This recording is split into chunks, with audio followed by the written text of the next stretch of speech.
There'll be a brief pause while we swap a mic, which apparently isn't working, though I think this one is. I'm Andrew Dilnott from Nuffield. It's a delight to welcome you all here today, but it's a special delight to welcome Ed Miliband and Stewart Richards, who are going to be kicking off this series on the future of this seminar series is the baby of Stewart Wood and John Cruddas, two visiting fellows at Nuffield, and so I thought I'd just ask Stewart to say a little bit more about it, and then we look forward to the rest of the afternoon. Great. Thank you very much, Andrew. Thank you all for coming, and welcome. This is the first of what we plan to be a regular series looking at the future of the left. Whether you're a friend of the left, an enemy of the left, or just curious about it, or totally indifferent to it, the left is in trouble.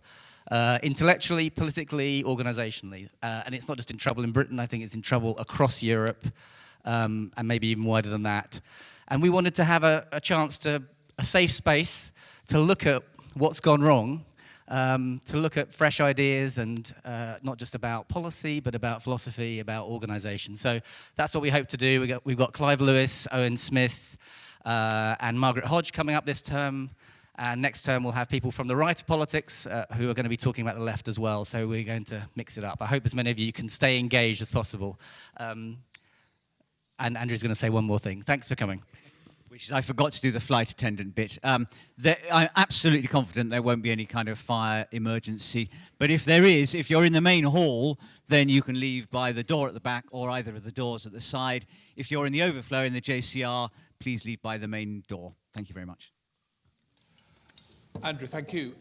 Thanks so much for coming. If it's okay with all of you, the way we'll divide it up, we've got the blissful privilege of time, which you never get on media outlets. We've got about an hour and a half. So for half that time, approximately, I'll talk with Ed, and then we'll have time for questions. I'm a political journalist. I've known Ed a long time. So this will be, hopefully, a really illuminating and important inaugural event. And can I begin by, if we try and frame this discussion, or we could go everywhere, the 2008 crash, which you regarded, I know, not only as a moment of historic significance, but one in which you saw at the time, and I think since, the left in many ways had been vindicated, and the right challenged absolutely fundamentally in many ways by that crash. And yet what has followed since, as Stewart was suggesting, is not a pattern of electoral success on the left. Why? Incompetent leadership. No, I thought I'd get that out of the way. No, look, I think you've got to look at the deep factors here. I mean, I did think that it was a big moment, 2008. I remember you and I talking at the time about that. The fact that this was a sort of such an obvious failure of markets and such an obvious failure of a certain free market ideology. And I must say I was wrong. I thought that it would more obviously redound to the benefit of the left. I thought it was sort of almost, I wouldn't say inevitable, but I thought if we played our cards right, we would be in a position to turn this into a different moment. Why has it not turned out that way? There'll be lots of factors, some to do with personalities, but I think there's one deeper cause at least which I want to sort of highlight, which is, I suppose, to an extent that I didn't recognize, we were custodians of the regime and the settlement that had failed. And if you look around the world, not just here but elsewhere, we might have thought, some of us might have thought in our heart of hearts, actually, this settlement is inadequate. But that wasn't how it looked. It looked like, in Britain, New Labour built the settlement and the settlement collapsed. Why is Hillary Clinton, I think Hillary Clinton's going to win the election, but why is why is she not further away? Because further ahead, because she's finding it hard to be the change agent against the settlement that people are clearly kicking back against. 70% of Americans think the country's heading in the wrong direction. And if you look around the world, I think that is a common factor. There's a good piece by Martin Jakes, actually, formerly of Marxism Today, about this about 6 months ago. We are custodians of that. And actually then you think about the counterexamples. Everyone loves Justin Trudeau, and rightly so. Lots of people do. But the Canadians Liberals were out of power for a long period. They were certainly not associated. By the way, I'm not even just talking about the moment of the crash, because obviously that is a problem, and we might come on to that. But I'm talking about the sort of longer view. If I think about my constituents, they voted Labour at the last general election. And hopefully will at the next general election. But if you think about who built the economy, who built the kind of economy we have, it feels as much New Labour, the left, as it does the right. You, as we're on the UK, we'll widen it. But we've kind of gone into the UK, and you've mentioned that.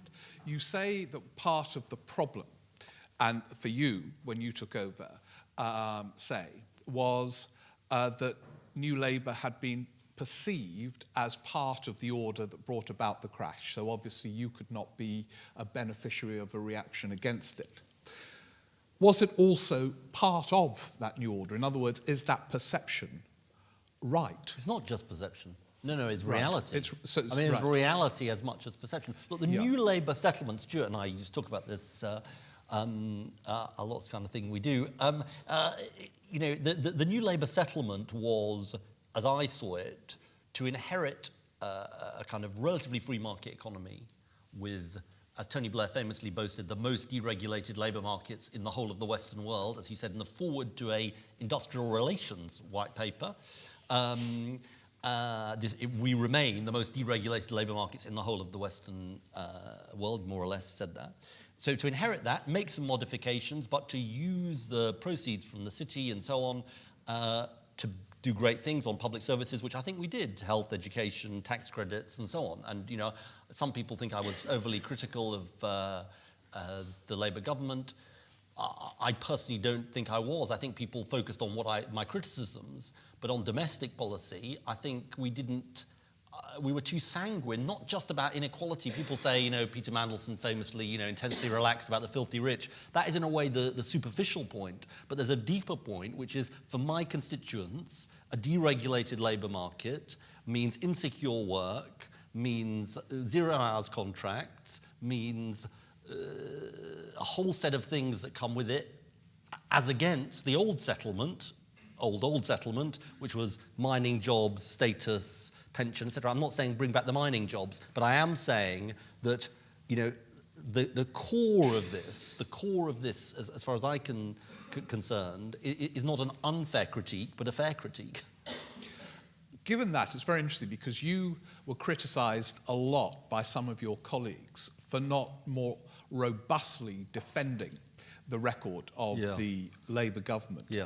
But from your assessment now of why it was so difficult to make sense from a left perspective, that financial crash, why didn't you disown even more overtly, in other words, the opposite way, that economic record, which you now clearly feel was in a way part of a trap from which it was difficult to escape from? Stewart told me not to, actually. It's his fault. No. I'm joking.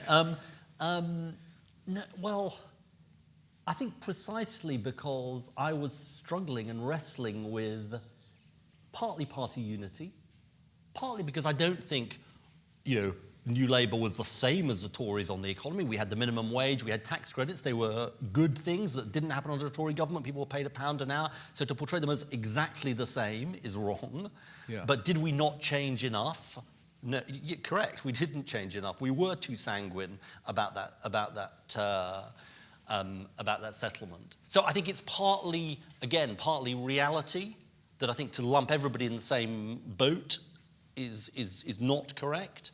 And partly sort of political management. Yeah. So I think that's a combination. Yeah, and leadership is partly about political management. We might come on to that. Let's widen it before we return to the UK, and then obviously we'll look ahead, and then we'll open it to questions. I mean, Stewart says it's looking pretty bleak for the left, but actually isn't the pattern since 2008 a very fractured one? I mean, there are some places where the left is in real difficulty, and it's surprising places like parts of Northern Europe, Germany. Other places there is an energy around at the very least, Greece, Spain, Portugal. Does that kind of energy, those sort of people's movements, the determined anti-austerity energy that has propelled some of these people into power, excite you, alienate you? I mean, what's more the former than the latter. Right. Definitely more the former than the latter, because, look, I mean, let me say something even more controversial, but in sort of relation to that, which is, I understand why people are incredibly gloomy about the Brexit vote, and I was for Remain, and I feel gloomy about the outcome. But I do feel, Tony Blair once said that the kaleidoscope has been shaken after 9/11. I mean, the kaleidoscope has been shaken. Unquestionably And has who now. knows where the pieces are going to fall. Now, that is both extremely scary, but it is also both an opportunity. And after all, the most important achievements of Labour governments, most notably 1945, came out of extreme crisis. And so I think there is particularly for young people who are here, I think it is an incredibly exciting time to be on the left, because there is a chance to think afresh about our economy and our society and our place in the world, which there simply wasn't before. British politics was quite stuck. Now, I'm not sort of saying I think Brexit is a good thing, so don't get me wrong, but I think it is. So that's about Britain, but more generally, I think if you think about, and the odds are incredibly difficult for all these governments, but Syriza or Podemos or the different movements that we see elsewhere, or Jeremy Corbyn for that matter, they represent something. I mean, they represent something, a sense of there must be something better out there. There must be something bigger and better out there. And I think it's really important that sort of mainstream politics, I don't love the phrase, but mainstream politics sort of understands that and doesn't just say, aren't the voters stupid, to be sort of rejecting us. Yeah, and I'll ask you about Corbyn in the UK in a minute, but before we get there, why do you think there is this energy on the left in Greece and Portugal, Spain, that can lead some of them into power, and yet, say, in Germany, a place that I know you and Stewart have looked at, and you met, I think, in Germany, Social Democrats seem pathetically on the defensive, all over the place. Parts of Northern Europe, where they dominated for decades in a sort of identity crisis, at least as deep as the Labour Party here.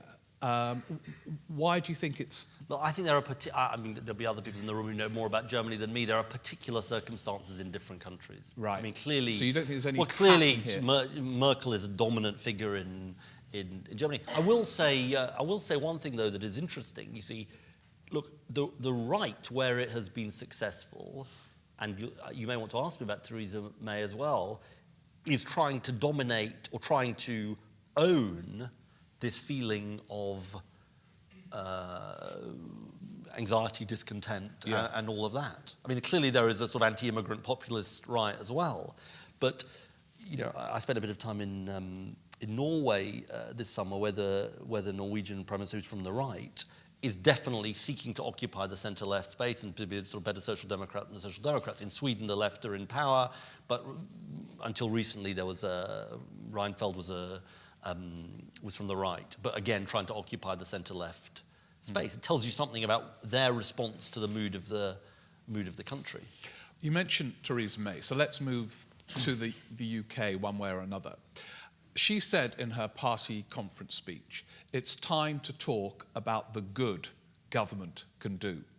Now, neither Tony Blair nor Gordon Brown would dare to have uttered that sentence because they'd be terrified. People would think they were taking us back to the 70s and so on. I don't know whether you even put it quite as explicitly as that. You hinted at that in a lot of your speeches. When you heard her say that, and she said something similar outside number 10 when she became Prime Minister, some people said, my God, it sounds like Ed Miliband. And that's what I thought, I must say, actually, at various I thought moments. you were going to join the Conservative Party. No. I wrote bits of it for her, actually. You wrote, you're the new speechwriter. When you heard that, did you think, bloody hell, this is worrying? She is moving onto terrain that we should have occupied long ago and aren't there anymore. Did you think this is incredibly hopeful? Because if she's using that language, it gives us space to talk about things we've been too terrified to talk about. And do you think, from her perspective, she is sincere in wanting to be interventionist in a sort of Miliband-esque way? Well, look, I suppose my reaction was not neither of those two things. I suppose my reaction was, I think the most interesting thing about the statement she made outside number 10 Downing Street was not so much the substance of her statements about inequality, which I think tell you something, but why she made them, which was clearly in response to the referendum. I mean, if you think about the context of her statement, I can't remember the words exactly, it was clearly in the context, and she did it again in the conference speech, which was the country's not working for lots of people, and people really feel that. And I mean, I don't know her well, so I won't sort of hazard a guess about her, how sincere she is. But I think she is a sort of responsive politician who is reading the moment and reading the mood and recognising that the Conservative Party needs to be on that pitch. So do you sense there's more space now for the Labour Party than even when you were leader, when you tried to carve out that space to talk about the role of government, the legitimacy of taxing for a common good, which I think is what she said in her number 10 opening statement, something about tax could be for the good. Is she creating a space which you think hasn't really been around in the public domain for a very long time, and that's a good thing? Well, the weird thing is I think the space was around when I was there, and indeed, if you think about early Cameron, people were saying the same things about early Cameron. Yeah. You know, look at what he's saying about Hugger Hoodie. I mean, I know people sort of now take the mickey out of him for Hugger Hoodie, but actually he was trying to make a serious point about criminal justice and why people committed crime, his stuff on the environment. In fact, John Cruddas wrote stuff about early Cameron and what he was saying. Yeah. And I remember having arguments with people, including Gordon Brown, because I must say I thought Cameron was more serious about it than he turned out to be. I misjudged him, and it may be that the financial crisis was the thing that knocked him off that. So I think the space has been around. I think it's working out how you use the space. Personally, I think she won't deliver on this agenda, or it's going to be very hard for her to deliver on this agenda. Where's she picking her battles? Grammar schools. I wouldn't say that's kind of the right place to pick the battle. And there's lots of things that are going to make it hard for her to deliver. But let's see whether she delivers. I certainly noticed, by the way, watching yesterday's Prime Minister's questions, it sounds like a small point, but I don't think it is, that they were talking about the Aberfan disaster.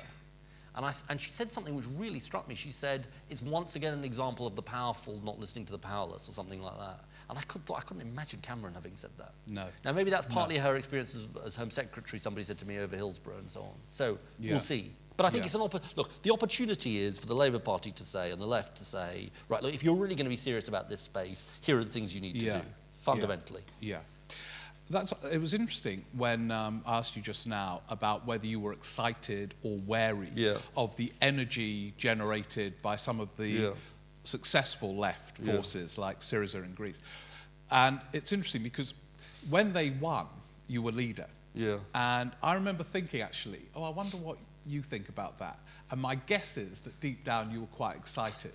And you said without hesitation just then you were. But what did I say at the time? It took about 14 hours for a statement to emerge from your office. Probably 17 hours, where you just said we observe with interest the result of the Greek election. And does that not sum up the Labour dilemma? Not yours personally, the Labour dilemma. That instead of saying, wow, this is exciting as you can now, you have to try and please so many different agencies. In other words, oh God, we can't sound too excited because then people say we're economically reckless. So we'll try and please that lot and this lot. And in the end, the voice is so neutered. It's quite that's difficult. always a danger. That's always a danger. But I mean, look, here is the central dilemma that I face, and I think Jeremy Corbyn faces too, which is that you've got, and I hate to make this in sort of sound too calculating, but I think, as somebody who wanted to be Prime Minister, you've got to think about where the electorate is and build a bridge to where the electorate is. You had some people who desperately wanted a reassurance that Labour was going to be economically sensible. And some people say if you only spend more time saying that it wasn't your fault, the financial crisis, I think that just misunderstands the point. The financial crisis happened, we were in power, and we had established the system under which this financial crisis happened. That was just a sort of set of facts. And you can argue till you're sort of blue in the face about that, but I think that was the established thing. So you had on one hand people who wanted reassurance, and on the other hand, people wanted more radicalism. And I often said we were trying to steer between two different rocks. The rock of no difference, which means people vote for UKIP or not at all, and the rock of they're dangerous, they can't be trusted, and so on. Now, look, there was, I didn't succeed in that, but I don't think one should deny the existence of those two different rocks. Yeah. There are, we've talked about in our brief conversation now, the role of the state, the other great theme of your leadership and indeed career, and you, I know, will continue to make it one, it's a related one, is inequality. But it seems now, we'll talk about Brexit in a minute, but there seems to be a kind of rising theme which transcends those two. They're all connected. And this is one about identity and whether politics is sort of moving on from, this is something John Cruddas has written quite a lot about, kind of issues about the role of the state, the degree to which governments can do things on inequality, to what it is to be English, to what it is to be from the north, to Scottishness, Welshness. And that feeds into the fact that immigration is always up there in the list of voters' priorities. Do you think this is a minefield? Definitely a minefield. It's certainly a minefield, but one that is fertile terrain or quite too imprecise in its starting points to lead very far? Look, I think it is really important, and I don't feel I got to grips with how to get to grips with it, how to answer it. And clearly, the whole Scottish, this whole situation with the SNP, which I think was a very big factor in the election. Not so much what happened north of the border, that was bad enough, but the perception here. And I had a Conservative MP say to me after the election, well, it was Scotland that won it for us. I remember knocking on a door, he said, and a man saying to me in his 80s, this is the most important election of my lifetime because a set of people who hate the country want to run the country. That wasn't me, that was the SNP.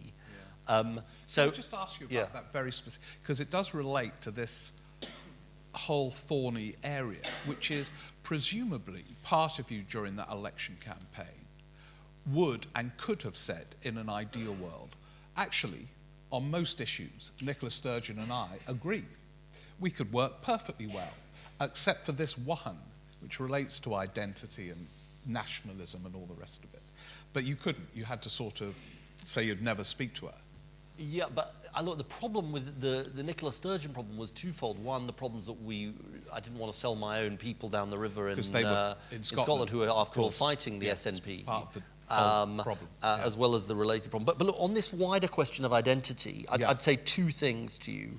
One, as John often said to me, I think you need a sort of patriotic vision which gives a sense of who we want to be as a country. That was the whole idea of the One Nation. Yeah. Was that your second conference speech? Yeah. And that is important.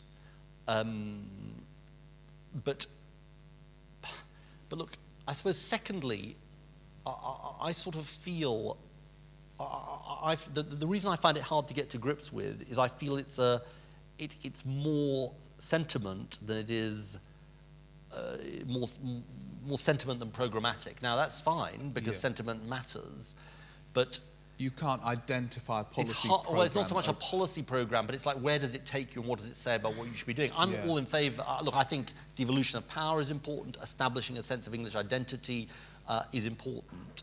But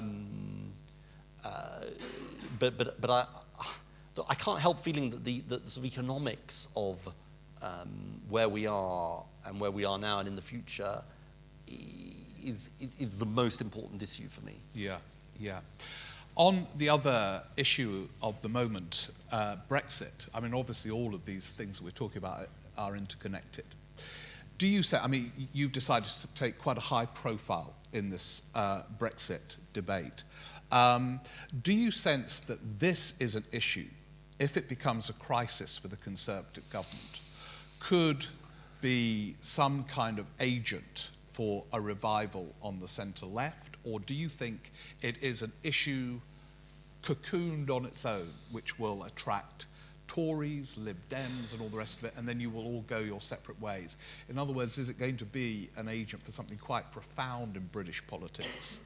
Or are you just taking it as an issue on its own and you want a soft Brexit? Look, I think that in a way, part of the task on the centre-left is to be the people for fair Brexit. And what does fair Brexit mean? It means the right outcome from the Brexit negotiations, but as importantly, it means big economic and, in my view, political change. In other words, where Theresa May has got it right is that if the mandate of this referendum is reduced to the relationship to the single market, I personally think it's important, but the relationship to the single market, it will miss the mandate. The mandate goes deeper than that. Of course, it's about immigration and economics and all of that, but it goes deeper than that, outside the negotiations, to what kind of social and economic settlement do we have. And I think in a way that's the sort of opportunity, that's the way I think we've got to cast it, that we need to fight her on the front of the negotiations and what kind of Brexit we have, but also what happens outside that settlement. You know, how are we going to... So good, she understands that there's deep discontent with the way the country's been run. She's been in power for 6 years, after all. Good, she thinks that people have got falling living standards and they're worried about that. Good, she thinks that inequality is a terrible thing. Well, what are we going to do about that? And what are we going to do about Brexit? And how are we going to make sure that Brexit doesn't, if you like, wipe out any gains you make from dealing with those underlying issues by making us poorer? And you are using and focusing on the centrality of the House of Commons as you know, the agent to scrutinise and try and bring these things about. Is it your sense at this very early stage that the sort of embryonic alliances that you are forming in just discussions with other MPs from other parties, that actually you're going to be just numerically, as well as your profiles in the media, powerful enough not just to sort of have a good debate, but to determine the outcome? I think we've got a fighting chance. I think to give credit to lots of Tories, I won't name them for fear of ruining their careers even more, but to give them their credit that, you know, they are alarmed by what they heard at the Conservative conference. They recognise that this issue goes beyond party and beyond our presence in the House of Commons, and it goes beyond Remain and Leave. And they are determined to do everything they can to try and get a decent outcome. Now, it's really hard to get a decent outcome, but I don't believe a decent outcome comes from saying the only thing that matters is an immigration target which is undeliverable and probably inadvisable as well, and that everything else is secondary to that, which is where the government, that was the mood music from the Tory party conference, quite apart from the ghastly, you know, foreigner bashing, foreigner listing rhetoric. And look, the other thing I'd say about this is about the country. You know, I don't want to sound pompous, but this is about how do you take the country with you on this incredibly divisive issue. We are a divided country, 48-52. In my view, you've got to take the 52% with you, and you do have to respect the result of the referendum, but you've got to take the 48% with you too. And you can't take the 48% with you either by charging for hard Brexit or by saying, I'm not telling you what we're doing until the end, when Parliament will have a take it or leave it impossible choice. Because as you know, the only vote the government is vaguely conceding is right at the end of the process. Yeah. But if you reject it at the end of the process, you sort of fall off a European cliff out of the European Union without any arrangements in the future. So that's not much of a choice. So I think this is a genuine thing about the national interest. Do you sense with this, I mean, you said the kaleidoscope is really being shaken up, to use that Blair quote from September the 11th. Do you sense that this will be a government in crisis, as they were over Maastricht? And this is 25 times harder than Maastricht. I think under the surface... Or that actually, one way or another, they'll get through it all. Well, I think under the surface, they already are in crisis. You know, look, the fact is that Philip Hammond, the Chancellor, is sort of under attack from all of these other folk constantly being briefed against. And that's pretty early for this to be happening. We're not even started the negotiations yet. So, look, I think they're obviously deeply divided about the outcome that we get. And I think it's quite an interesting thing about Theresa May. People don't quite know what she wants. Some people say she really wants soft Brexit, but she wants to pretend that she wants hard Brexit to keep her party on side. And some people say she wants hard Brexit. And some people say she doesn't quite know what she wants. So it's sort of hard to read the runes. But yeah. Yeah. Well, given that, when the government was in crisis over Maastricht, as you will remember more vividly than anyone in this room, in the mid-90s, the Labour Party was sort of 20 points ahead in the polls. Currently, you're on about 26, 25%. Now, I'll ask you about the... I think I need some more water. Have a sip of water. You might need something stronger when we reflect on this. I'll ask you about Jeremy Corbyn in a minute, but is there something quite dysfunctional about the Labour Party itself? Is it a difficult, almost impossible party to lead in the modern era? No, I don't think it is. Bit of a hesitation before you... Look, it's hard. It is a hard thing to do, and it's, we are not a presidential system. No. So we're a system where 200 and whatever Labour MPs feel they have their own mandate, their own legitimacy. The leader has legitimacy too, but they have their own mandate, and that means it's a very different system from the presidential system. We're a parliamentary system, and the leader relies to some extent on the confidence of their colleagues. The thing I felt, if I reflect back on my own leadership, I think it was Attlee who said, but David Butler or somebody will correct me if I'm wrong about this, that the most important thing as leader was to make sure that the train was moving fast enough that the passengers couldn't get up and start arguing with each other about which direction it should be going in. And if I look back on my time as leader, I feel that. Yeah. I felt like when people knew where the train was going and it was going quickly enough, people stopped getting up and arguing. Now, obviously, Jeremy faces a different situation because he had so many fewer MPs supporting him originally than I did. But look, it's tough. It's hard, particularly in opposition. It's not an easy job. And your view of Corbyn is interesting because you said earlier in our talk that he has generated some of the enthusiasm that you found exciting in Greece and a couple of other European countries. He is, I suppose, in a way, taking less concern about party unity and management. I mean, you kept that party together, which is almost impossible task these days. But therefore, he is more liberated to express some pretty radical ideas, some of which I suspect you would probably have some sympathy with. And yet, this summer, you came out for his opponent in that leadership contest. So what do you feel?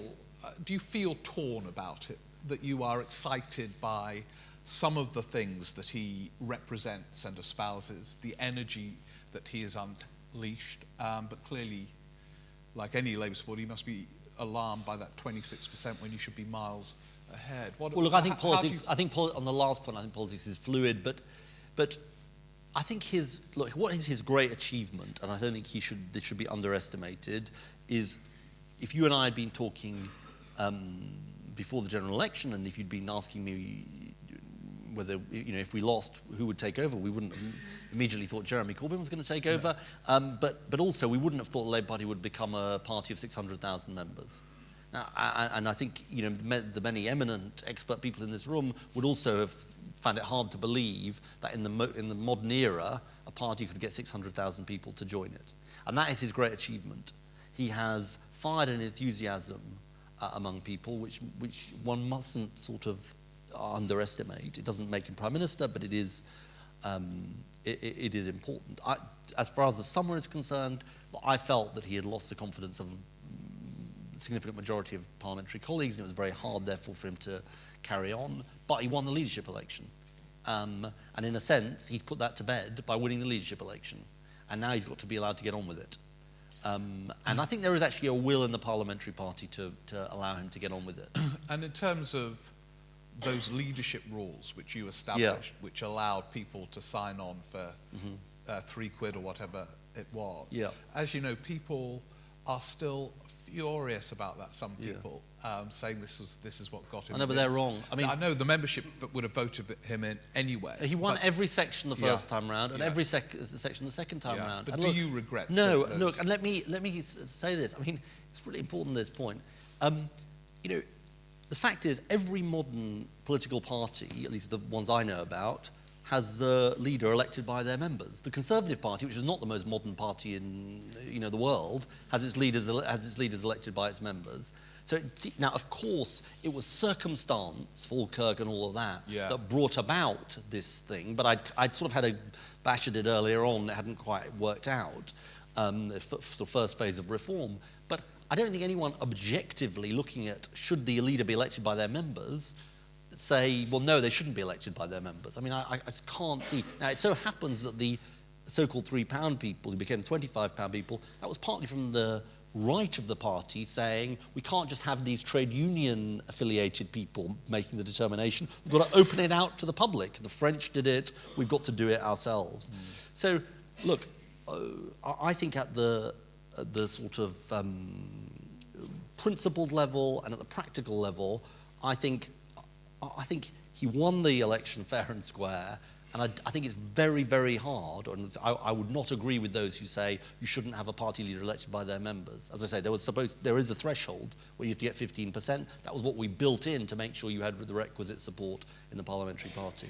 And just now, sort of looking ahead as to where this kaleidoscope of pieces are going to fall, just in terms of your own experience as Labour leader, what would you do differently if you were leader now? And what do you think should be the sort of messages and priority for a centre-left UK party as the kaleidoscope of pieces settles? I mean, look, I won't say this is what Jeremy should be doing, because I don't think that's my place. And but to put it mildly, I didn't love it when ex-leaders came along and said this is what Ed should be doing. So I sort of, which happened from time to time. So I will not do that myself. What do I think is important? What is a narrative that one should be telling about the country? I'd say there's two narratives that you should be telling about the country at the moment, or one could be telling about the country, both of which kind of partly reflect what I tried to say in my time as leader, but I think they're more relevant. One is about bringing the country together. Because I think this Leavers Remainers thing is not good for the country. I don't think it's good that the Remainers feel heartbroken and the Leavers feel like they're going to be betrayed. And I think there is a real opportunity to speak to both parts of the country. I actually think Theresa May missed a trick because she didn't really talk to the 48%. She may be at 48% in the opinion polls, but she didn't talk to the 48%. No. She kind of left. She basically said they're a bunch of liberal elite whingers who, She was one of them, in fact. And she was one of them. I know it's easy to forget. I mean, she actually was a Remainer, exactly. She was a pretty silent Remainer. Remainer. So first of all, I think, well, it's actually three things, sorry. First of all, talking about the unity of the country and how you bring the country together through this difficult moment. I mean, this is a sort of moment for a Churchill figure. I mean, that is the standard that one should be aspiring to. And the scale of the challenge. And the scale of the challenge. So I think that is one task for her, let's put it that way. Secondly, is to make good on the fine words that she has used, and obviously Jeremy has talked about as well, of what are we going to do about this economic settlement that people are fed up with? People have sent us a big signal. This woman in my constituency, who will always be the person, my reference point. I spoke to her the day after the referendum, and she said, she was actually at a public meeting, mainly of Remainers, and she said that she'd voted for Leave and she got a hard time, and she said it was immigration, and then I said, is that the real reason? She said, well, immigration's part of it, but I voted for a new beginning for my grandchildren. Right? How are we going to deliver a new beginning for my constituents' grandchildren? Secondly, and thirdly, I think, and this is again something I've come to feel more strongly about, I do think political reform can't be forgotten in this. I mean, nobody asks you on the doorstep, when are you going to introduce the additional member system for the House of Commons? Oxford academics will be disappointed to hear, but I do think it's a sort of hygiene threshold for, are you serious about, we've got a broken politics, a politics that people don't have faith in, and are you serious about big political reform? Such as? Well, I would look at changing the electoral system, because I think it's much harder to defend first past the post. Even harder. It's always been hard. It's even harder as parties, support goes away from the main two parties. I think it's much harder to defend it. Big devolution of power, including potentially tax-raising powers. I'd say go further in terms of giving within power. England. Within England, going further to local people. Potentially a written constitution. I mean, I think we should look at all of this stuff. It's not the only thing, because my constituents are not demanding a written constitution, but I do think, people think politics is broken, and are we going to answer that, or are we not going to answer that? Okay, and I think it was the third. That was the third. Oh, that was the third. Okay, yeah. So the unity of the country, the economic change, and political reform. We'll open it up just finally about your own career and plans. I mean, obviously, just over a year ago, you thought you could be Prime Minister. Thanks for reminding me. Yeah. Yes. It wasn't that long ago. And it's interesting, you now seem to be taking quite a big public role in Brexit. Is that how you see things going in the next couple of years, sort of intervening on big issues? Or what? I mean, you got the leadership at a very young age, and you're in the House of Commons for as long as you want to be. So what are your thoughts on that, and then we'll open it up. I mean, look, I'm certainly not going anywhere. I'm not going to leave the House of Commons because I want to play a role. The reason I've got mobilised around Brexit is I just think it's incredibly important. People say opposition is irrelevant on this. It sure ain't irrelevant on this. I care a lot about inequality. I'm thinking about how do I take those plans forward, because I think that they're, in a way, the zeitgeist is that inequality is a problem. But I think there is a lot more we have to do to build the coalitions, including with business, which I didn't succeed in doing, to frame the narrative around inequality and why it's an economic problem, not just a social problem, and talk about the solutions. I haven't really mentioned this, but if I had a frustration as leader around policy, it's that, maybe my supporters had this frustration too, is that often the response wasn't as big as the analysis of the problem. Yeah. And sometimes I felt that the responses weren't out there, that you were caught between what a political theorist calls the sort of the trivial and the utopian. It either looks, well, that's small beer, or that looks absolutely impossible to achieve. And so I think, partly there's a genuine job to be done about what are the big solutions that can speak to this moment. That, just on inequality, because I know it is the absolute passion of yours. Do you think the way it was, because you wrote an article afterwards, a long article in the London Review of Books, of which you pointed out it was massively to the economic benefit of the majority if inequality is narrowed. All the economists agree on that. And yet in an election, it seems to become, this guy wants us lot to subsidise a few, lazy skivers. Yeah. Do you think the framing in 2015 was not right on this issue that you care about? Or do you think in 2015 the time wasn't there yet? Look, I'm sure that we could have done the framing better. But I would actually, again, point to a deeper issue, which is, which again I should have said earlier when we talked about its fundamental point about the problems the left is facing, which is about, look, its natural constituency has splintered. the industrial working class. Yeah. This is a long. This is the fundamental. This is a long process. There are other people in the room who are much more expert on this than me, but you know, the whole way that the parties of labour and social democracy were built were on the white working class vote, which has splintered, been attracted by other parties, doesn't have those links of unions, class in the same way, and party in the way that they used to. I'm quite interested in this notion of the community organising movement, which is parties changing the way they work on the ground to be, I'm trying to do this a bit in my own constituency, to be genuinely activist vehicles, not just kind of places that go and discuss resolutions. Yeah. Because I think that is the only way you get politics back in touch with people and make people think it's not just from another planet. So that's a long-winded way of saying that this question of what is the coalition that we represent is as much a challenge for parties of the left. Yeah. Who is our coalition? Yeah. As sort of questions of how we frame the new economy that we want to build. Yeah.